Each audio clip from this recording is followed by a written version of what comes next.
Escape to DOS. The other day I was browsing on Marketplace, and I stumbled across this ad that said PCI cards $10 to $20, which I looked at with disbelief. Because you see all these ads where they say free, and free is not free. There were several photos, and in each of those photos there were several cards sitting on top of cardboard, in all about a dozen or more. In the very last photo, I noticed an ISA card. And not just any ISA card, it was my favorite ISA card, the CT1600 Sound Blaster Pro 2.0. So I messaged the seller. He said he had the card and that he would be willing to sell it to me for $20. And of course, the card was untested, which typically is code for junk. But I've had a lot of success with these cards. And, I'm starting to think that, maybe I could figure out a problem if there is a problem.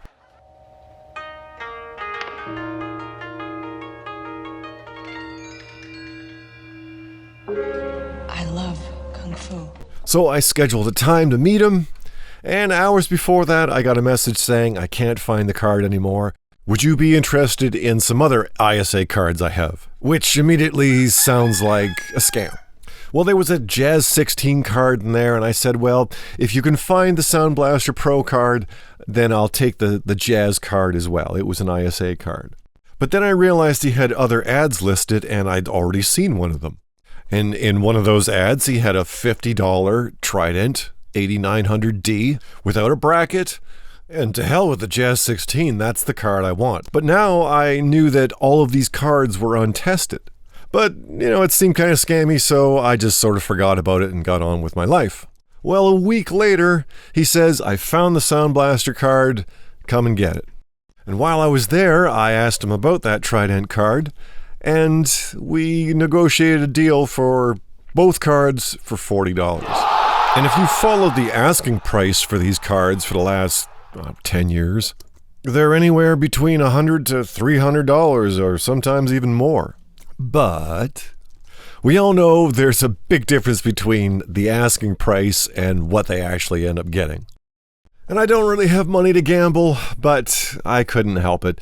For me, the thought of these cards eventually ending up in a landfill makes me want to scream. I get so much joy out of making music with the Sound Blaster Pro 2. What a terrible waste it would be.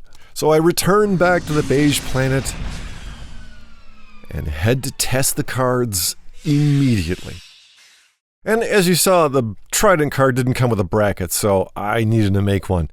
I went into my supplies, I found a suitable blank, and then I did some measurements. And that is really easy when you happen to have the exact same card already. I traced the lines, and then I started cutting the holes. I have a soft spot for these Trident cards because it was the very first card I laid my hands on after 30 years of being away from these retro computers. When I saw Trident light up on the screen after thinking I'd never get that 386 to work, well, that kind of sticks with you. Okay, there we are. I have the brackets. We can now put them in the machine. Anyone who's worked on these retro computers, you realize that there are sometimes conflicts that you cannot anticipate. And I'm not talking about IRQs or COM ports. Sometimes when you put hardware in combination with other hardware, you get results that are just like this. And for whatever reason, this combination just doesn't work because, number one, it corrupts the text, and second, it just sort of hangs right at the beginning there. Sometimes it'll count the RAM and then stop, but other times no, it just sort of gets stuck in that spot. And I've been using an Oak card with this computer since I fixed it. I have never attempted to use the Trident card because it's happily sitting in another 386. So I jumped to conclusions and assumed because the card was untested that most likely something is wrong with the card. And then proceeded to waste about an hour or more resoldering all the legs on the chips, scrubbing the edge connector with contact cleaner, but none of that made any difference, so I decided to test the Sound Blaster. Well, that's 1 out of 2 failure. So next is the Sound Blaster card. I put in my Oak card just to be able to test the Sound Blaster. If you were around for my bad blaster fix, then you'll know what this is all about. This test can fail at any point. So this is where we find out if it works at all. And with the bad blaster, this is exactly where it failed, right on the first test. Okay, here's the first big test. All right, that's good. That's very good. This card was left at the factory default, which is interrupt 5. And when I tested the Sound Blaster 2.0, it failed the DMA channel test. But we're all good. Let's hear what it sounds like.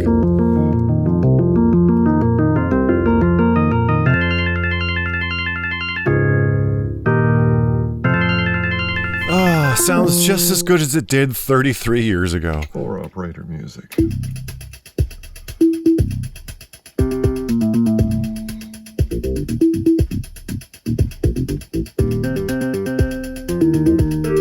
And when you think about it, this is kind of a strange song that they chose for the 4-operator music output.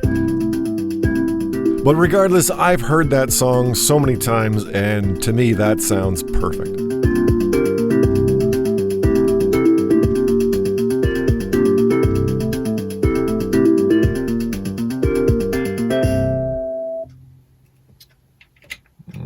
Okay, digitized sound.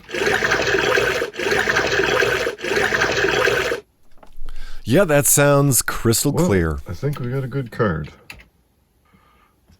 Nice.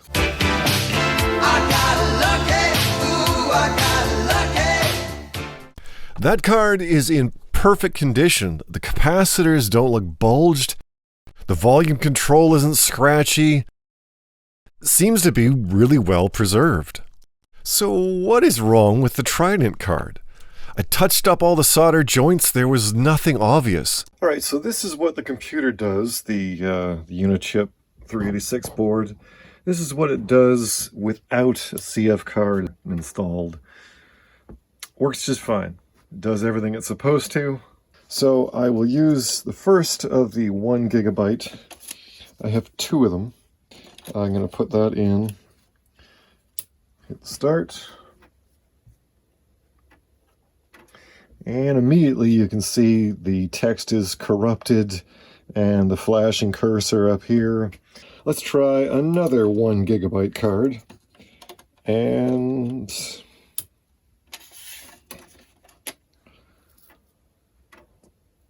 same thing, corrupted text. So if I were to install this 4 gigabyte card, now this is the magic card. This one seemed to work where no other card would work in my Fertiva 5000. Put it in to this combination of Trident card. Display is perfect.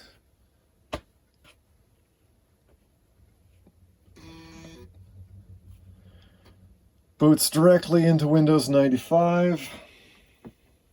So, there's something about these 1 gigabyte CF cards that just will not work with this Trident card and this Data Expert board. What about a different 386? Okay, so let's try this one. This was the board I repaired in the Untested Gamble. And I'll use the exact same RAM modules. So there we are. We have the new board installed with the Trident card and the same controller card. Everything is the same. So I haven't fired this up yet. This will be the first test. Fingers crossed. Yes. Oh, look at that. Okay. Well, that's with the 4 gig card. So, keyboard interface error. What? 5 minutes later. All right, I had a little delay there. I had to fix that tiny little wire that I repaired years ago now, and yeah, it had come off. Anyway, so it's fixed, so let's see what this does. This is still the 4 gig card, and of course we're getting a perfect picture, and no right to CMOS and exit. Yes. So there we go. Now, the question is, will it do the same thing as the other 386 when I put the 1 gig card in it? Out comes the 4, in goes the 1. Does it do the same thing? Yeah, it does actually. What is with that? Huh. Like, it's getting farther than the other board, that's for sure. Yeah, and then it's just a mess. Okay. I'll try that one more time. What is with that Trident card? That is absolutely bizarre. Wow. It just gets stuck at, waiting or whatever. I'll try my other 1 gig. Yep. I can see that it's already corrupted. Yep. Well, let's try it with another 386.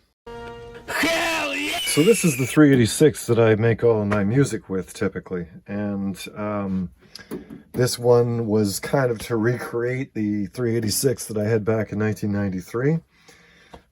This currently has the exact same Trident card in it. That's the one that I showed earlier. The other Trident card is right there. So I'm going to see if it affects this Trident card that is currently in this machine the same way. And let's find out. Yeah, I currently have this thing dangling inside. It's been like that for many years. Okay, so I'm going to remove... I'll put one of these 1 gigabyte CF cards. Let's see what happens. Oh, look at that. Well, seems to work just fine.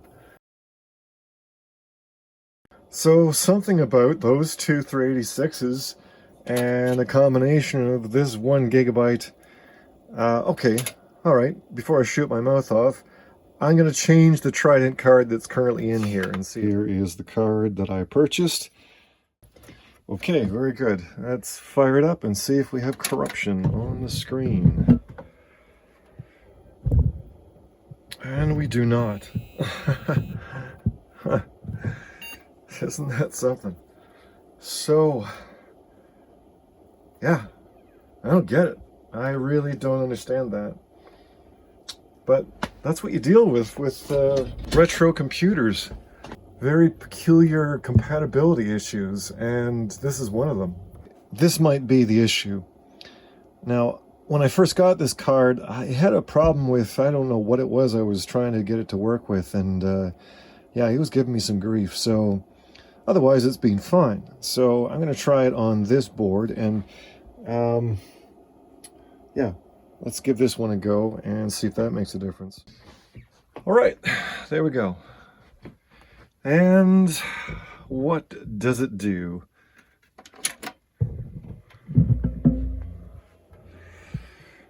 Ah, would you look at that? Huh. So it is the controller card after all. I'm going to try it with the 512 and see if that works. Yeah, it does. Wow, isn't that weird? Huh. That controller card is persnickety.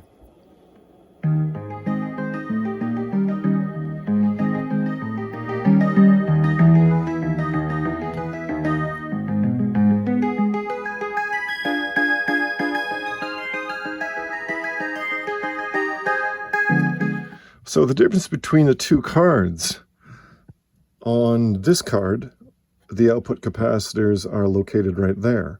Whereas on this card, the new card, they are in this spot right here. So, and the voltage regulator is in a different spot as well.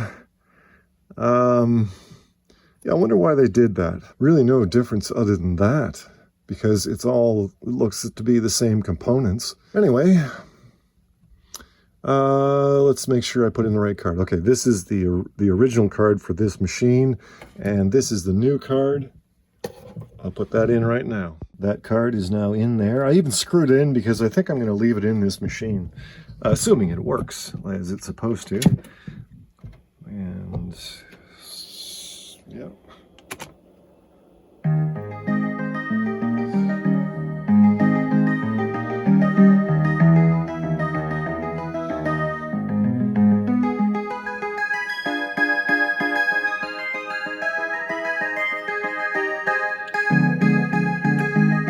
No difference, same thing.